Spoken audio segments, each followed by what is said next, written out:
Back on the MSG 150 at home, presented by Chase, Bill Pito, Alan Hahn, and two goalies. Steve VALIQUETTE still with us, of course, and former Islander goalie and current host on ESPN Radio, Rick DiPietro, is with us, joining us, I think, from the boiler room.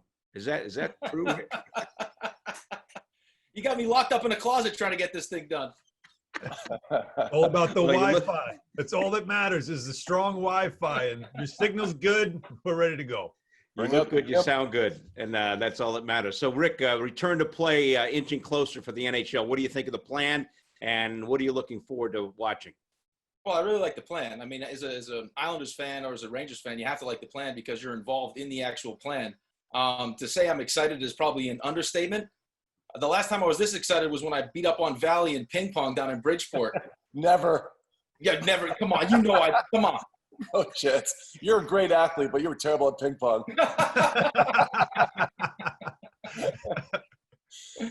I can't wait, Bill. Bill, I can't wait. I think it's going to be some of the best hockey you're going to see. I mean, for the first time. I mean, when was the last time you had all these teams, the best of the best, headed into the playoffs fully healthy? Very rarely happens, fully rested. So I'm really looking forward to it. Hey, Ricky, what about when Billy Smith took my gloves that time and showed us how to slash and corkscrew Jason Podolak, right? I love that I'm not story. going to ask you about that. I'm not going to ask you about that. But what I am going to ask you about is anything maybe you did to prepare for games after missing time, coming back. It's not easy as a goalie, finding your timing, seeing an object come from ice level and get used to that. Anything? Because you know what? Billy actually had me using a golf ball against a brick wall and then having that bounce come from the floor and being able to catch it. That was something that he actually helped me with. Well, some of the Billy Smith stuff was great. I remember when you did it the first time, when you came across the net and sweeped your stick for the first time and actually hit the puck. And he's like, "What are you doing, Valley? We're not going for the puck. You got to go for his wrists." You hit Podolak's wrists. I think the timing is the big thing, but I know you know this, Valley. I mean, some of the things that you can do in practice, you can't really replicate the game situations. You know, all the contact and stuff in front of the net, those kind of bang, bang, scrambly plays that you can't really predict are going to happen. One of the drills I actually really liked that you and I did towards the end of my career, I have no problem saying this, Steve VALIQUETTE, not only the best roommate I ever had, the best goalie coach, hands down, I ever had. And that's not hyperbole. I'm Did you hear that, Billy? Did you hear that, Bill? It's the truth, man. I mean, you're great at what you do. It's the analytics, Rick. The Royal Road. That's the key. The analytics. No, you know what it is? This is what it is, Bill. It's that all the things we used to talk about as, roommates, as fellow goalies, like the little things we would try to incorporate, like the things that we would try to figure out. Valley actually had people make him the things that we talked about. Like, how do you replicate a screen?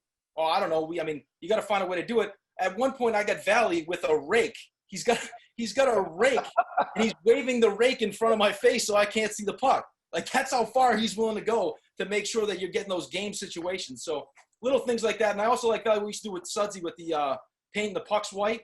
Yeah. So it's much harder to pick those pucks up when they're white. But, I mean, until you get into an actual game and you got that contact and stuff in front of the net, it's going to be tough initially. But, I mean, when you look at the Rangers in particular, the three goalies that they have, I would feel pretty good about the situation that they're in. No doubt.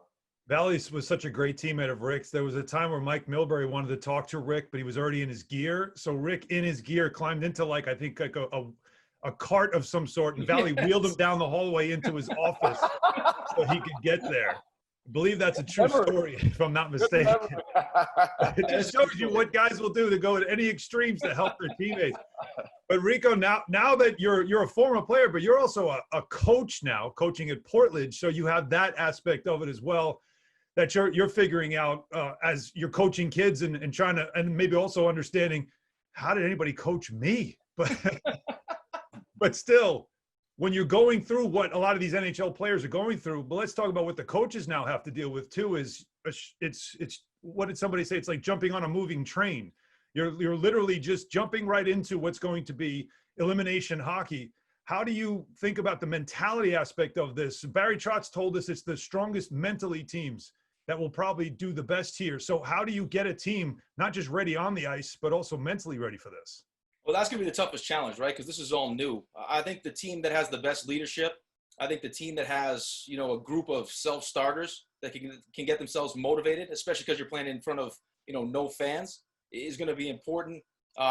best coaching staffs I think are going to be important. I was actually listening to your show the other day, Bart and Hahn, and you had JD on. And now, why would you want to listen to that show, Rick? Because it's Yeah, gold. we also have this show. Yeah, baby.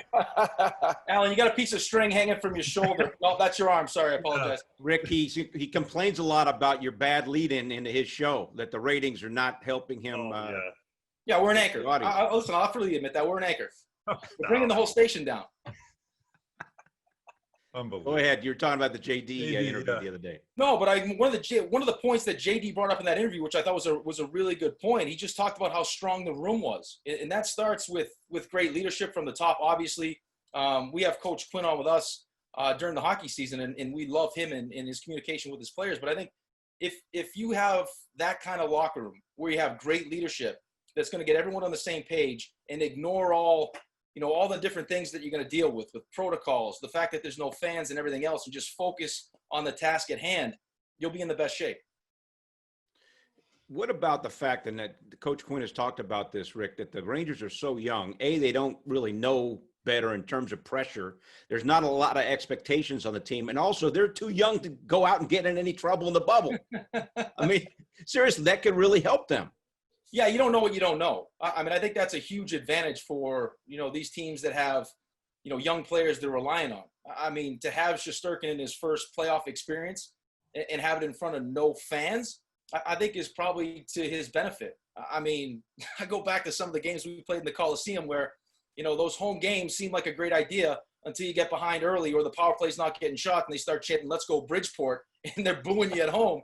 And that's detrimental to your success. But I think, in all honesty, I mean, there will be some guys that are hurt with these circumstances that kind of feed off the crowd and the whole home ice advantage thing.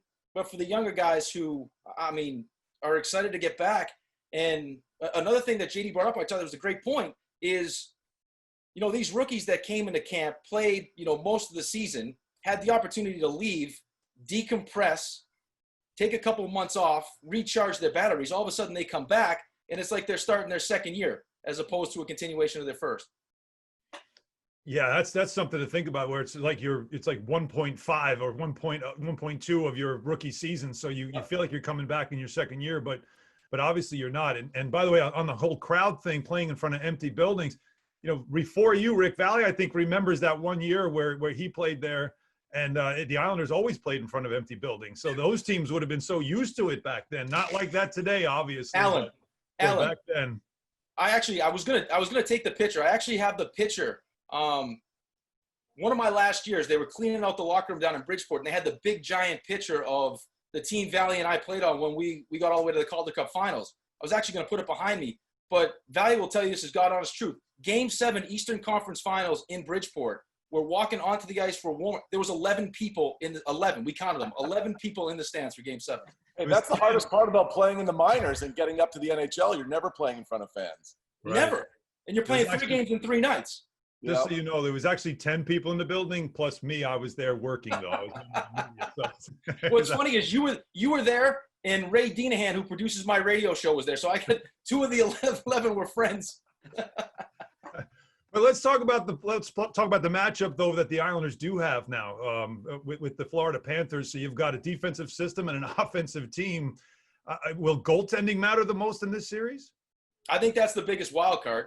I mean, when you look at the Islanders play, having them back fully healthy, I mean, the words that come to mind are discipline and structure. I think the wild card in this series, and I think Valley will agree with me because he didn't have a very good season, but we know what he's capable of, is Bobrovsky. Definitely. Yeah. Like when he's at his best, he's one of the best 3 goalies in the NHL. Struggled, but who knows? I mean, we've seen it plenty of times. Hot goalie can steal series. Rick, do you miss working with Hahn on the radio? I mean, be honest. Every single day of my life. Why do you think I listen?